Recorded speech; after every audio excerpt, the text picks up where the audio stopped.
بسم اللہ الرحمن الرحیم۔ السلام علیکم۔ اردو سٹوریز ہاؤس کے ناظرین کو خوش آمدید۔ آج کی کہانی شروع کرنے سے پہلے گزارش ہے کہ اگر آپ نے ہمارے چینل کو سبسکرائب نہیں کیا تو سبسکرائب کر کے بیل آئیکن کو پریس کر دیں تاکہ ہر آنے والی ویڈیو کا نوٹیفیکیشن بلا تعطل آپ کو ملتا رہے۔ اس سے پہلے ہم نے بیان کیا تھا کہ کیسے عزازیل اپنی علمی صلاحیتوں اور عبادت و ریاضت کے بل بوتے پر بلندیوں کے زینے چڑھتا ہوا ملائکہ اور مقدس ارواح کا استاد ہوا، اور بعد میں اس کے اپنی قوم کی سربراہی بھی حکم ربی ملی۔ آج کی قسط میں ہم ذکر کریں گے کہ عزازیل بحکم ربی نیک جنات کی جماعت کے ساتھ زمین پر اتر آیا اور اپنے نائب مقرر کیے، اور خود اللہ کی عبادت اور درس و تدریس میں مشغول رہتا۔ جب دل چاہتا آسمانوں پر چلا جاتا، جنت کی سیر کرتا۔ عزازیل کا ممبر بھی جنت میں تھا، جہاں بیٹھ کر وہ فرشتوں کو درس و تدریس دیتا، اور اس کے ممبر پر عرش کا ایک ٹکڑا ہر وقت سایہ کیے رکھتا۔ روایت میں ہے گو کہ ابلیس اللہ کی عبادت و ریاضت میں ہر وقت مشغول رہتا اور حکم ربی وجا لانے میں کبھی کوتاہی یا دیر نہ کرتا، لیکن مادہ نار ہونے کی وجہ سے اپنی قوم کی طرح اس میں بھی غیظ و غضب اور سرکشی کا عنصر پایا جاتا تھا۔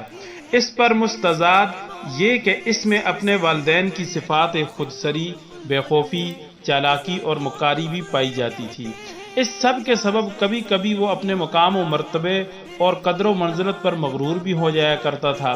کبھی یہ سوچنے لگتا کہ اب اگر اللہ کائنات کا نظام اس کے ہاتھ میں تھما دیں تو وہ بآسانی سب سنبھال لے گا، یا شاید اسے لگنے لگا کہ اللہ کا نظام اس کی مدد و معاونت سے چل رہا ہے۔ اسے اپنے علم و عمل اور قوت و بہادری پر غرور ہوتا، لیکن پھر اسے احساس ہوتا کہ جو اللہ اسے سب دے سکتا ہے وہ چھین بھی سکتا ہے، اور وہ دل کے خیالات کو دبا لیتا۔ لیکن ایک تکبر اس میں آنے لگا، اپنی عبادت و ریاضت اور علم و مرتبے کا، جو آگے چل کر اس کی بربادی کا سبب بنا۔ ابلیس کے نائب قوم کی ہدایت اور انہیں راہ پر لانے کے لیے کوشاں ہو گئے، لیکن بگڑی ہوئی قوم پر نہ تب اثر ہوا نہ اب ہو رہا تھا۔ قوم کے سرکش اور بگڑے ہوئے جنات نے ایک ایک کر کے ابلیس کے نائب شہید کرنے شروع کر دیے۔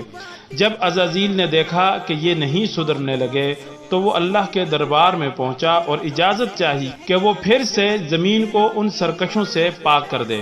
اجازت مل گئی اور عزازیل خود فرشتوں کا لشکر لے کر قوم پر قہر الہی بن کر نازل ہوا اور قتل عام شروع کر دیا۔ بہت سے جنات مارے گئے، اور بچ جانے والے جو پہاڑوں اور جزیروں پر جا کر چھپے، ان پر حد عائد کر دی گئی کہ جو بھی نظر آئے اسے قتل کر دیا جائے، اور اس طرح ایک بار پھر زمین پاک ہو گئی۔ اور ابلیس کے اندر اس بات سے بھی فخر و غرور بڑھتا گیا کہ جو کام اس نے کیا شاید کوئی اور نہ کر سکتا تھا، لیکن وہ بھول گیا کہ اللہ سرکشوں کو پہلے بھی عبرتناک سزائیں دے چکا ہے۔ جب زمین سرکش جنات سے پاک ہو گئی تو اللہ نے زمین کو حکم بھیجا کہ ہم تجھ سے ایک مخلوق پیدا کریں گے، اور وہ ہمارے نائب اور خلیفہ ہوں گے، بعض نافرمان ہوں گے اور بعض ہمارے فرمانبردار ہوں گے، اور ان کی تخلیق تجھ سے ہوگی، تجھ پر رہیں گے اور وقت مقررہ پر تجھ ہی میں جائیں گے، اور دن مقررہ کو دوبارہ اٹھائے جائیں گے، اور اپنے اعمال پر جزا و سزا کے مرتکب ہوں گے، اور نیکوکار اور فرمانبردار جنت میں اور سرکش و نافرمان دوزخ میں داخل ہوں گے۔ ایک دن عزازیل نے دیکھا کہ فرشتے لوح محفوظ کے نیچے کھڑے رو رہے ہیں۔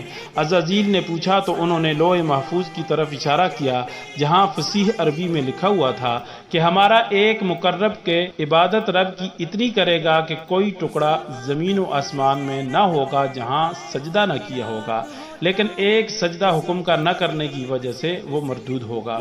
عزازیل نے کہا کہ غم نہ کرو، یہ کوئی اور ہوگا، لیکن ملائکہ نے کہا کہ آپ ہمارے حق میں دعا فرما دیں۔ تب عزازیل نے دعا کی کہ اے اللہ ان پر رحم فرما، اور یوں نہ کہا کہ اے اللہ ہم پر رحم فرما۔ پھر اسی فصیح عربی میں ایک اور عبارت نمودار ہوئی، اعوذ باللہ من الشیطان الرجیم۔